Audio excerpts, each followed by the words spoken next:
phase one is, how big is my big data? All the stories you hear about now is, my big data is big enough to find those needles in the haystack. And we're starting to see customers, we're starting to see companies create analytical solutions on top of this big data in order to find that proverbial needle in the haystack. Where we see the market going, where we see the important part of big data, is really not just simply finding the needle once, but finding it again, finding it again, finding it again. Being able to predict where the needle is in the haystack without having to sift through it all. Now, as part of that, we're seeing a steep change, if you will, in the way that people view data, view information. For the last 30 years, the majority of our information needs have been handled by traditional databases. Just over the last 12 to 18 months, that relational score has really come under fire.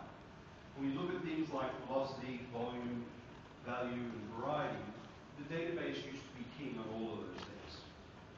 Now, we're producing too much information to easily organize into relational storage. The variety of the information is too difficult to deal with. We've got graphs and social media, and you've got tweets, you've got unstructured information. They don't neatly fit. And so this is really what we kind of consider to be a data spring, kind of the freedom of data. Now, along with that, and that's fantastic, there's a whole set of new technology challenges that have come with this. Now, one of the biggest technology challenges is that people don't actually realize how much data they actually have within the walls of the enterprise. Now, I'm a huge fan of basketball, and I'm going to use this analogy to kind of showcase a little bit about how most people are looking at big data. And so if I look at a sports store, I'll see the top level score. It's a box score, just two numbers, right? Who won, who lost, what was the score?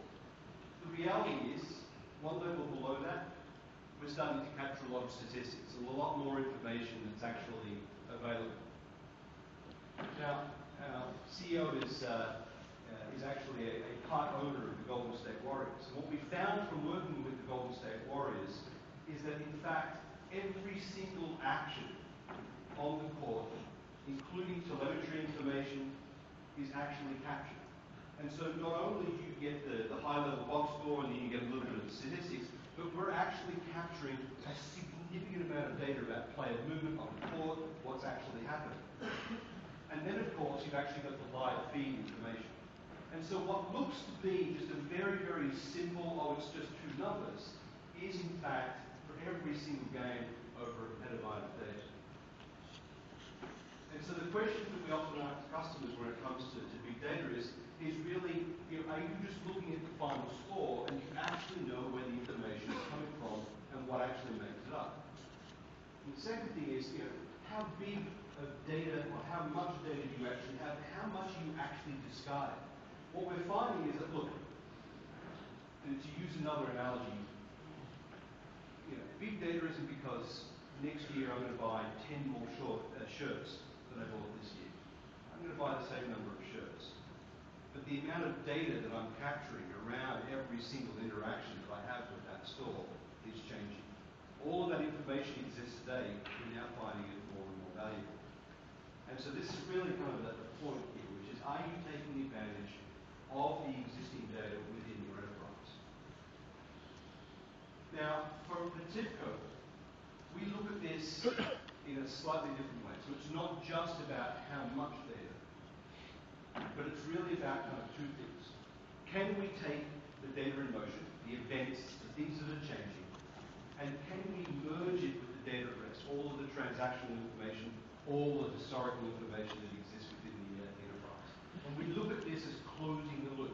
Can I make decisions on real-time streams of information based on a historical context?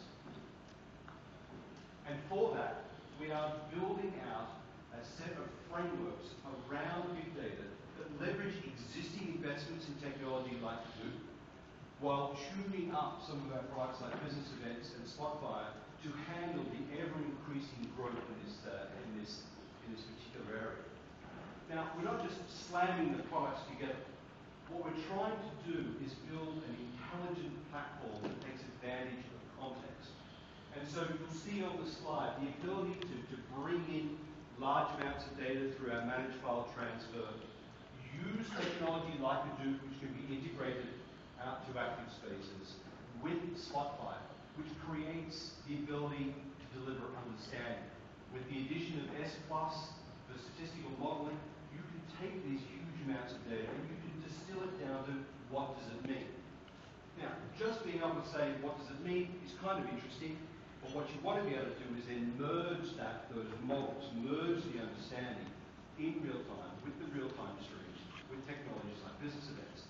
And so what Mark was talking about in terms of the integration of these products, the fact that more and more of our products are actually leveraging technologies like active spaces and FTL, all starts to kind of come